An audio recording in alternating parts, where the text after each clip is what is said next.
Hello friends, welcome back to our channel. ഇന്ന് നമ്മൾ കാണാൻ പോകുന്നത് ബോട്ട് എന്ന തമിഴ് മൂവിയാണ്. കുറച്ച് ആൾക്കാർ നടുക്കടലിൽ ഒരു ചെറിയ ബോട്ടിൽ പെട്ടുപോകുന്നു. അവർക്ക് ചുറ്റുമാകട്ടെ ഒരു സ്രാവ് അവരെ ആഹാരമാക്കാൻ കാത്തിരിക്കുന്നു. 1943 ഈ സ്റ്റോറി നടക്കുന്നത്. മദ്രാസ് മുഴുവൻ ബ്രിട്ടീഷുകാരുടെ നിയന്ത്രണത്തിലായിരുന്നു.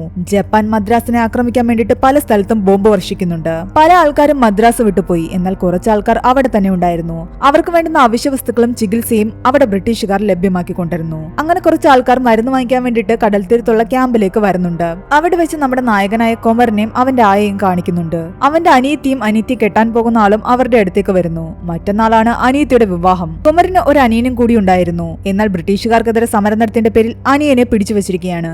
അതുകൊണ്ട് അനിയനെ റിലീസ് ചെയ്യിക്കാനുള്ള ഓർഡറുമായിട്ടാണ് അവൻ അവിടേക്ക് വന്നത്. നീ ധൈര്യമായിട്ട് പോയിക്കോ, മറ്റന്നാ കല്യാണത്തിന് അനിയനെയും കൂട്ടി ഞങ്ങളങ്ങ് വന്നേക്കാമെന്ന് അവൾക്ക് ഉറപ്പ് കൊടുക്കുന്നുണ്ട് കൊമരൻ. അങ്ങനെ പേപ്പറുമായിട്ട് പോലീസുകാരുടെ അടുത്തേക്ക് ചെല്ലുമ്പോൾ അവിടെ ഒരു തമിഴനും ഉണ്ടായിരുന്നു. ഈ ഓർഡർ ഉണ്ടെങ്കിൽ നിന്റെ അനിയനെ എന്തായാലും റിലീസ് ചെയ്യാൻ സാധിക്കും. പക്ഷെ അവിടേക്ക് വന്ന ബ്രിട്ടീഷുകാരൻ കൊമരനെ കുറെ തല്ലുന്നു. നിന്റെ അനിയന്റെ കൂടെ നീയും ഒന്നും ഉണ്ടായിരുന്നതല്ലേ എന്ന് പറഞ്ഞിട്ട് അയാൾ അവന്റെ അനിയനെ വിടാൻ കൂട്ടാക്കിയിരുന്നില്ല. എന്നാൽ ആ പേപ്പർ നീ തന്നെ സൂക്ഷിച്ചു വെക്കണമെന്ന് ആ തമിഴ് പോലീസുകാരൻ പറയുന്നുണ്ട്. ആ സമയത്ത് ആരോ പറയുന്നുണ്ട് അവിടെ ജപ്പാന്റെ വിമാനങ്ങൾ പലയിടത്തും ബോംബിടാൻ തുടങ്ങിയിട്ടുണ്ടെന്ന്. അതുകൊണ്ട് എല്ലാ ആൾക്കാരും അവിടെ നിന്നും മാറണമെന്ന്. അങ്ങനെ എല്ലാരും തിക്കും തിരക്കും കൂട്ടാൻ തുടങ്ങി. ആ നേരം നോക്കി അനിയനോട് കൊമരൻ പറയുന്നുണ്ട്, പോലീസുകാരുടെ കണ്ണ് വെട്ടിച്ച് പെട്ടെന്ന് വരാൻ, നമുക്ക് നടുക്കടലിലേക്ക് ബോട്ടുമായിട്ട് പോകാമെന്ന്. അവർക്ക് പിന്നെ നമ്മളെ പിടിക്കാൻ കഴിയില്ല എന്ന്. അങ്ങനെ അവന്റെ അനിയൻ രണ്ടും കൽപ്പിച്ച് അവിടെ നിന്ന് പുറത്തേക്ക് ചാടുന്നു. എന്നാൽ ഓടി വന്ന് ഇവരുടെ കയ്യിൽ ഒരു കത്ത് കൊടുക്കുകയാണ് അവൻ ചെയ്യുന്നത്. അവന്റെ കാലിന് നല്ല അടി കിട്ടിയിട്ടുണ്ടായിരുന്നു. അതുകൊണ്ട് ഇവരുടെ കൂടെ ഓടിയെത്താൻ കഴിയുന്നില്ല. ചേട്ടൻ മുൻപേ പോയി ബോട്ടിറക്കാൻ ഞാൻ പിറകെ വന്നുകൊള്ളാമെന്ന് അവൻ പറയുന്നുണ്ട്. ആൾക്കാർ കൂടി നിൽക്കുന്നിടത്ത് എപ്പോ വേണമെങ്കിലും ബോംബ് വീഴാം. അത് കാരണം ഇവർ ഈ ബോട്ടിറക്കുന്ന കണ്ടിട്ട് കുറച്ച് ആൾക്കാർ തങ്ങളെ കൂടി കയറ്റുമോ എന്ന് ചോദിച്ചിട്ട് കൊമരന്റെ അടുത്തേക്ക് വരുന്നു. കൊമരൻ അവരെയൊക്കെ ബോട്ടിലേക്ക് കയറ്റുന്നു. എന്നിട്ട് അനിയനോടും കയറാൻ വേണ്ടി പറയുന്നുണ്ട്. എന്നാൽ കൊമരൻ ബോട്ട് ഇറക്കുമ്പോഴേക്കും അനിയൻ വന്ന് കയറിയിട്ടുണ്ടായിരുന്നില്ല. എല്ലാവരും കയറിയെന്ന് കരുതിയാണ് കൊമരൻ മുൻപോട്ട് പോകുന്നത്. അപ്പോഴേക്കും കൊമരന്റെ അനിയനെ പോലീസുകാർ വന്ന് പിടിച്ചിട്ടുണ്ടായിരുന്നു. കുറച്ച് ദൂരെ എത്തിക്കഴിയുമ്പോൾ അവൻ തിരിഞ്ഞു നോക്കുമ്പോൾ തന്റെ അനിയൻ കയറിയിട്ടില്ല എന്ന് മനസ്സിലായതും ആ ബോട്ട് അവൻ കരയിലേക്ക് തിരിച്ചടിപ്പിക്കുന്നു. എന്നാൽ അവിടെ നിന്നും അനിയൻ വിളിച്ചു പറയുന്നുണ്ടായിരുന്നു, ഒരു കാരണവശാലും ഇങ്ങോട്ട് വരരുതെന്നും ഇവിടെ വന്നു കഴിഞ്ഞാൽ നിങ്ങളെയും പിടിക്കുമെന്ന്. എന്നാൽ ഇതൊന്നും കേൾക്കാതെ കൊമരൻ മുൻപോട്ട് പോവുകയായിരുന്നു. എന്നാൽ ആയ പറയുന്നുണ്ട്, നമ്മളെയും പിടിച്ചു കഴിഞ്ഞാൽ അനിയനെ ഒരിക്കലും രക്ഷിക്കാൻ സാധിക്കില്ല. എന്നാൽ പോലീസുകാരിൽ ഒരാൾ അവിടെ നിന്ന് ഉറക്കെ വിളിച്ചു പറയുന്നുണ്ടായിരുന്നു, നിങ്ങളുടെ ബോട്ടിൽ ഒരു തീവ്രവാദി ഉണ്ടെന്ന്. ഇതൊന്നും തന്നെ കൊമരൻ കേൾക്കുന്നുണ്ടായിരുന്നില്ല. അവൻ വീണ്ടും നടുക്കടലിലേക്ക് പോവുകയാണ്. ആ ബോട്ടിൽ 9 പേരുണ്ട്. ആ 9 പേരും പരസ്പരം പരിചയപ്പെടുന്നുണ്ട്. അതിലൊരു ഗർഭിണിയുണ്ട്. അവളുടെ പേര് വിജയ് എന്നാണ്. അവളുടെ ഹസ്ബൻഡ് എന്തൊക്കെയോ പ്രശ്നങ്ങളൊക്കെ ഉണ്ടാക്കിയിട്ട് ജയിലിലാണ്. അവളുടെ അമ്മായിയമ്മയാണ് പറഞ്ഞത് മദ്രാസിലേക്ക് വന്നു കഴിഞ്ഞാൽ നല്ലപോലെ ജീവിതം മുന്നോട്ട് കൊണ്ടുപോകാമെന്ന്. അതുകൊണ്ടാണ് ഇങ്ങോട്ട് വന്നത്. അവളുടെ കൂടെ അവളുടെ മകനും ഉണ്ടായിരുന്നു. മഹേഷ് എന്നാണ് പേര്. അവന്റെ ഒരു അസുഖമുണ്ട്, അതിന് ചികിത്സ ചെയ്യണം. പതിയെ പതിയെ അവന്റെ കാഴ്ച നഷ്ടപ്പെട്ടുകൊണ്ടിരിക്കുകയാണ്. പിന്നീടുണ്ടായിരുന്നത് നാരായണൻ എന്ന് പറയുന്ന ഒരാളും അയാളുടെ മകൾ ലക്ഷ്മിയുമാണ്. അവൾക്ക് സംഗീതം പഠിക്കാൻ വളരെയധികം ആഗ്രഹമുണ്ടായിരുന്നു. അവളുടെ 2 ചേച്ചിമാരെ കെട്ടിക്കാനുള്ള ക്യാഷ് സംഘടിപ്പിക്കാൻ വേണ്ടിയിട്ടാണ് അവളും അച്ഛനും ഇറങ്ങി തിരിച്ചിരിക്കുന്നത്. പിന്നീടുള്ളത് ഒരു സേട്ടായിരുന്നു. മദ്രാസിലായിരുന്നു അയാളുടെ ജന്മമെങ്കിലും അയാൾ രാജസ്ഥാനിലായിരുന്നു വളർന്നത്. അയാളുടെ ഒരു കൂട്ടുകാരന്റെ കയ്യിലാണ് അയാളുടെ വീടിന്റെ ആധാരം ഇരിക്കുന്നത്. ആ കൂട്ടുകാരൻ മരിച്ചുപോയി. കൂട്ടുകാരന്റെ വീട് കണ്ടുപിടിച്ച് ആ ആധാരം തിരികെ എടുക്കാനാണ് അയാൾ ഇവിടേക്ക് വന്നത്. അടുത്തതായിട്ട് രാജ എന്നാൾ അയാളെ പരിചയപ്പെടുത്തുന്നു. അയാളുടെ ഒരു എഴുത്തുകാരനാണ്. പാലക്കാടാണ് അയാളുടെ വീട്. തന്റെ ചിറ്റപ്പന്റെ മകൾക്ക് കണ്ണ് വയ്യാത്ത കാരണം അവരുടെ ഹോട്ടൽ നോക്കി നടത്താനാണ് താൻ ഇങ്ങോട്ട് വന്നത്. ഇവിടെ നിന്നും തനിക്ക് കൽക്കട്ടയിലേക്കും പോകണമെന്ന് അയാൾ പറയുന്നു. അടുത്തയാളുടെ പേര് മുത്തയ്യ എന്നായിരുന്നു. അയാളൊരു ലൈബ്രറിനാണെന്ന് അയാൾ പറയുന്നു. റിസർച്ച് പേപ്പർ കൊടുക്കാൻ വന്നിട്ട് ഇവിടെ പെട്ടുപോയതാണ്. അവരെല്ലാം പല കാരണത്താൽ മദ്രാസിലേക്ക് വന്നവരാണ്. എന്നാൽ കൊമരന്റെ ആയയുടെയും ജന്മദേശം തന്നെ ഈ മദ്രാസ് ആണ്. അവർ താമസിക്കുന്നത് ഇവിടെ തന്നെയാണ്. 7 പേരെ മാത്രം താങ്ങുന്ന ഈ ബോട്ട് 9 പേരെയും കൊണ്ടാണ് ഇപ്പോൾ പോകുന്നത്. അതുകൊണ്ട് എല്ലാവരും അഡ്ജസ്റ്റ് ചെയ്തിരിക്കണമെന്ന് കൊമരൻ പറയുന്നു. കൂടാതെ ഒരു കുഞ്ഞ് എലിയെ കൂടി അവരവിടെ കാണുന്നുണ്ട്. നമ്മുടെ കൂടെ ആ എലിയും ഈ ബോട്ടിൽ തന്നെ നിന്നോട്ടെ എന്ന് കൊമരൻ പറയുന്നു. അവരങ്ങനെ പോകുന്ന വഴിക്കെല്ലാം തന്നെ ദൂരെ നിന്നും ജപ്പാന്റെ ബോട്ടുകളുടെ സൗണ്ടും വിമാനത്തിന്റെ സൗണ്ടും ഒക്കെ കേൾക്കുന്നുണ്ട്. ഏകദേശം കരയിൽ നിന്ന് 12 കിലോമീറ്റർ അപ്പുറം പോയെങ്കിൽ മാത്രമേ ഇവർ സേഫ് സോണിൽ എത്തിച്ചേരൂ. അതുകൊണ്ട് അവർ വീണ്ടും തൊഴിഞ്ഞുകൊണ്ടേയിരിക്കുകയാണ്. കുറച്ചു പേരുടെ കയ്യിൽ മാത്രമേ വെള്ളമുള്ളൂ. ആഹാരമായിട്ട് ഒന്നും തന്നെയില്ല. ആയയുടെ കയ്യിലാകട്ടെ ഒരു വേവിച്ച മീനുണ്ട്. അത് വലിയ മീനായതുകൊണ്ട് നമ്മൾക്ക് എല്ലാവർക്കും പങ്കിട്ട് കഴിക്കാമെന്ന് ആയ പറയുന്നു. എന്നാൽ നാരായണനും ലക്ഷ്മിയും വെജിറ്റേറിയൻസ് ആയതുകൊണ്ട് അവർക്കത് കഴിക്കാനും പറ്റില്ല. അങ്ങനെ കുറെ ദൂരം മുന്നോട്ട് പോയി കഴിയുമ്പോൾ രാജ പറയുന്നുണ്ട്, ഇനി ഞാൻ കുറച്ചു നേരം തൊഴയാമെന്ന്. അങ്ങനെ കൊമരൻ അവിടുന്ന് എഴുന്നേറ്റ് വന്നതും അവന്റെ കയ്യിലുണ്ടായിരുന്ന പേപ്പർ പറന്നു പോകുന്നു. തന്റെ അനിയനെ റിലീസ് ചെയ്യിക്കാനുള്ള പേപ്പറായിരുന്നു അത്. അതിനു വേണ്ടിയിട്ട് അവൻ വെള്ളത്തിലേക്ക് എത്തി ചാടിയെങ്കിലും അത് ദൂരേക്ക് പറന്നുപോയി. അവൻ ആകെ വിഷമത്തിലായിരുന്നു. അങ്ങനെ അവർ കുറച്ചു ദൂരം മുന്നോട്ട് പോകുമ്പോൾ ഒരിടത്ത് കുറേയധികം പാട്ടകളും കുറെ മരത്തടികളും തീ കത്തുന്നതായിട്ട് കാണുന്നുണ്ട്. ഏതോ ബോട്ട് തകർന്ന ലക്ഷണമാണ്. അവര് നോക്കിക്കൊണ്ട് നിൽക്കുമ്പോൾ അവരുടെ ബോട്ടിലേക്ക് ഒരു ബ്രിട്ടീഷുകാരൻ കയറി വരുന്നു. അയാളുടെ പേര് ഇർവിൻ എന്നായിരുന്നു. റൗണ്ടിനിറങ്ങിയ ഇർവിന്റെ ബോട്ടിനെ ജപ്പാൻകാര് ആക്രമിച്ചതാണ്. അയാൾ മാത്രമേ രക്ഷപ്പെട്ടുള്ളൂ. ഈ ബോട്ടിലേക്ക് കയറിയതും അയാൾ അയാളുടെ തനി സ്വഭാവം കാണിക്കാൻ തുടങ്ങി. എല്ലാവരും മിണ്ടാതെ അടങ്ങി ഒതുങ്ങിയിരുന്നോണം, ഞാൻ മുത്തയാണ് ഇനി മുതൽ ഇവിടുത്തെ തലവൻ. ഇവിടെ ആരും സേഫ് അല്ല എന്നും അതുകൊണ്ട് എത്രയും പെട്ടെന്ന് ഉൾക്കടലിലേക്ക് ബോട്ട് പായിക്കാനും കൊമറിനോട് അയാൾ പറയുന്നു. 12 കിലോമീറ്റർ അപ്പുറം താണ്ടിയെങ്കിൽ മാത്രമേ നമ്മൾ സേഫ് സോണിലെത്തൂ. അയാളുടെ കയ്യിലാകട്ടെ ഒരു തോക്കുമുണ്ട്. അത് കാരണം എല്ലാവരും പേടിച്ചു. ഇർവിന്റെ കയ്യിലാകട്ടെ പഴയ കാലത്ത് ഉപയോഗിച്ചുകൊണ്ടിരുന്ന ഒരു ഫോണും ഉണ്ടായിരുന്നു. ഇർവിന് തമിഴ് മനസ്സിലാകില്ല എന്ന് കരുതിയിട്ട് അവര് തമിഴിൽ പരസ്പരം ഇർവിനെ കുറ്റം പറയുന്നു. എന്നാൽ ഇർവിന് നന്നായിട്ട് തമിഴ് മനസ്സിലാകുന്നുണ്ടായിരുന്നു. അയാൾ നന്നായിട്ട് തമിഴും സംസാരിക്കുമായിരുന്നു. ഇതറിഞ്ഞത് കാരണം അവർക്ക് പിന്നീട് ഒന്നും പറയാനും സാധിച്ചില്ല. കൊമറിനടിക്ക് പറയുന്നുണ്ട് 7 പേരും മാത്രം കൊള്ളുന്ന ബോട്ടിൽ 9 പേര് തന്നെ അധികമായിരുന്നു. അതിന്റെ കൂടെ ഇയാളും കൂടെ വന്ന് 10 പേരായി. ഈ ബോട്ട് അധിക ദൂരം പോകില്ല. ഇർവിൻ കടലിലേക്ക് ചാടണമെന്ന് അവൻ പറയുന്നുണ്ട്. ഇത് പറയുമ്പോഴെല്ലാം തന്നെ ഇർവിൻ അവനെ പേടിപ്പിച്ച് അവിടെ ഇരുത്തുന്നു. കുറെ ദൂരം പോയി കഴിയുമ്പോൾ തന്റെ കയ്യിലുണ്ടായിരുന്ന ബൈനോക്കുലർ വെച്ച് ഇർവിൻ നോക്കുമ്പോൾ ദൂരെയായിട്ടൊരു ജാപ്പനീസ് ബോട്ട് കാണുന്നുണ്ട്. അത് ഇവർക്ക് നേരെ വരികയായിരുന്നു. ഇവിടെ എത്തിക്കഴിഞ്ഞാൽ നമ്മളെ അവർ ആക്രമിക്കും. അവരിൽ നിന്ന് രക്ഷ നേടാൻ വേണ്ടിയിട്ട് ഇർവിൻ ഒരു കള്ളത്തരം കാണിക്കുന്നു. ജാപ്പനീസ് കൊടി കയ്യിൽ കരുതിയിട്ടുണ്ടായിരുന്നു അയാൾ. അതെടുത്ത് ഉയർത്തി കാണിക്കുകയും അവർ സാധാരണ കാണിക്കുന്ന പോലത്തെ സിമ്പിൾ കാണിക്കുകയും ചെയ്യുന്നുണ്ട്. അത് കാരണം തങ്ങളുടെ തന്നെ ബോട്ടായിരിക്കും അതെന്ന് കരുതിയിട്ട് ആ ജാപ്പനീസ് ബോട്ട് അവിടെ നിന്നും തിരിച്ചു പോകുന്നു. അങ്ങനെ കുറെ ദൂരം പോയി അവർ സേഫ് സോണിൽ എത്തിച്ചേരുക തന്നെ ചെയ്യുന്നു. ഇനി ഒരു 2 മണിക്കൂർ ബോട്ട് ഇവിടെ തന്നെ നിർത്തിയിടുന്നതാ നല്ലത്. അതിനുശേഷം മാത്രം ഇവിടെ നിന്നും പോയാൽ മതി. അങ്ങനെ അവർ അവിടെ തന്നെ വെയിറ്റ് ചെയ്യുന്ന സമയത്ത് ഇർവിന്റെ ഫോണിലേക്ക് ഒരു കോള് വരുന്നുണ്ട്. തന്റെ ബോട്ട് അപകടപ്പെട്ടു എന്നും കുറച്ച് ആൾക്കാർ സഞ്ചരിച്ച ബോട്ടിലാണ് താനിപ്പോൾ ഉള്ളതെന്നും ഇർവിൻ പറയുന്നുണ്ട്. യഥാർത്ഥത്തിൽ ആ കരയിൽ ജപ്പാന്റെ ബോംബൊന്നും അപ്പോൾ വീണിട്ടുണ്ടായിരുന്നില്ല. ആരോ തെറ്റായ പ്രചരണം നടത്തിയതാണ്. 9 പേരടങ്ങുന്ന ആ ബോട്ടിലാണോ നിങ്ങളുള്ളതെന്ന് ചോദിക്കുമ്പോൾ ഇർവിൻ അതേന്ന് പറയുന്നു. ആ ബോട്ടിൽ ഒരു തീവ്രവാദി ഉണ്ടെന്ന് പറയുന്നതും ആ കോള് കട്ടാകുന്നു. ഇത് കേട്ട് എല്ലാവരും ഞെട്ടുന്നു. തീവ്രവാദി ആരാണെങ്കിലും അവരായിട്ട് തന്നെ മുന്നോട്ട് വന്നു. താനായിട്ട് കണ്ടുപിടിച്ചു കഴിഞ്ഞാൽ ഞാനായിട്ട് കണ്ടുപിടിച്ചാൽ അയാളെ വെറുതെ വിടില്ല. എല്ലാവരും പരസ്പരം മുഖം നോക്കി നിൽക്കുകയാണ്. ഇതിനിടയ്ക്ക് മുത്തയ്യ പറയുന്നുണ്ട് ഞാൻ യഥാർത്ഥത്തിൽ ഒരു ലൈബ്രറിയൻ അല്ല എന്ന്. അയാൾ തന്റെ ഐഡി കാണിച്ചിട്ട് പറയുന്നു താൻ ഒരു CID ആണെന്ന്. ഇതേ തീവ്രവാദിയെ തന്നെ പിടികൂടാനാണ് താൻ ഈ ബോട്ടിലേക്ക് കയറിയത്. പിന്നീട് അങ്ങോട്ട് ഇർവിനും ആ മുത്തയ്യയും ചേർന്നിട്ട് തീവ്രവാദിയെ കണ്ടുപിടിക്കാനുള്ള ശ്രമത്തിലായിരുന്നു. പക്ഷേ അതിനിടയ്ക്ക് ബോട്ടിനുള്ളിലേക്ക് വെള്ളം കയറാൻ തുടങ്ങിയിരുന്നു. 10 പേരുടെ വെയിറ്റ് ഇനി ഈ ബോട്ടിന് താങ്ങാൻ കഴിയില്ല എന്ന് കൊമരൻ പറയുന്നു. അവസാനമായിട്ട് കയറിയത് ഇർവിന. അതുകൊണ്ട് നീ മര്യാദയ്ക്ക് കടലിലേക്ക് ചാടാൻ കൊമരൻ പറയുന്നുണ്ട്. അതിന്റെ പേരിൽ അവർ തമ്മിൽ അടിയാകുന്നു. കൊമരനെ കൊല്ലാൻ വേണ്ടിയിട്ട് ഇർവിൻ ഷൂട്ട് ചെയ്യുന്നുണ്ട്. എന്നാൽ അയാളുടെ ഉന്നം തെറ്റി അത് ബോട്ടിലാണ് കൊള്ളുന്നത്. ബോട്ടിൽ തുള വീഴുകയും ചെയ്യുന്നു. വെള്ളം വീണ്ടും ഉള്ളിലേക്ക് കയറിക്കൊണ്ടേയിരുന്നു.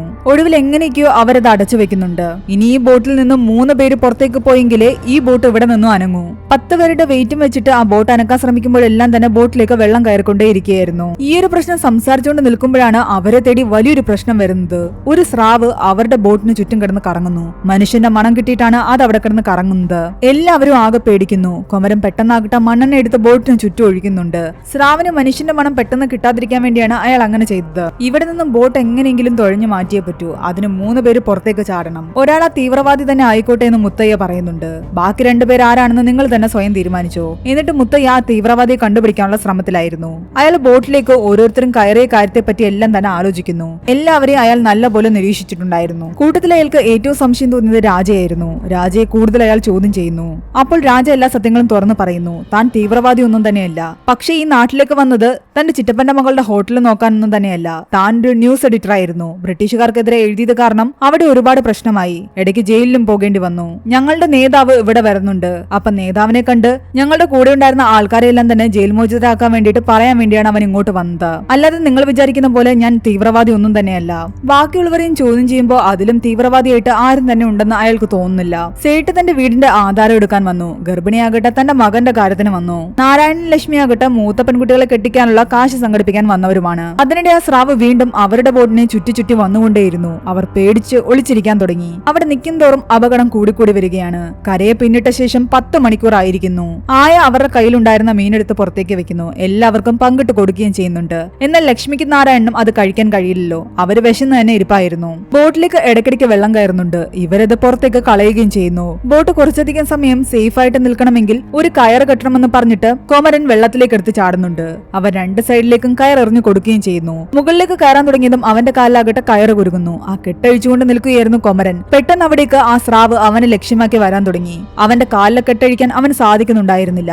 സ്രാവ് അവനെ കടിക്കാൻ വരുന്നത് കണ്ടിട്ട് വേറെ ഒന്നും ചിന്തിക്കാതെ ലക്ഷ്മിയാകട്ടെ അവിടെ ഉണ്ടായിരുന്ന ആ ബാക്കി മത്സ്യം എടുത്ത് ആ സ്രാവിന്റെ മുകളിലേക്ക് എറിയുന്നു. ആ മീനും എടുത്തുകൊണ്ട് സ്രാവ് പോയി. എന്നാൽ അവർക്ക് ആകെ ബാക്കിയുണ്ടായിരുന്ന ഭക്ഷണമായിരുന്നു അത്. അതെന്തിനടുത്ത് എറിഞ്ഞെന്ന് പറഞ്ഞിട്ട് ഇർവിൻ ബഹളം ഉണ്ടാക്കാൻ തുടങ്ങി. എന്തായാലും ഒരു വിധത്തിൽ കൊമരൻ രക്ഷപ്പെട്ടു.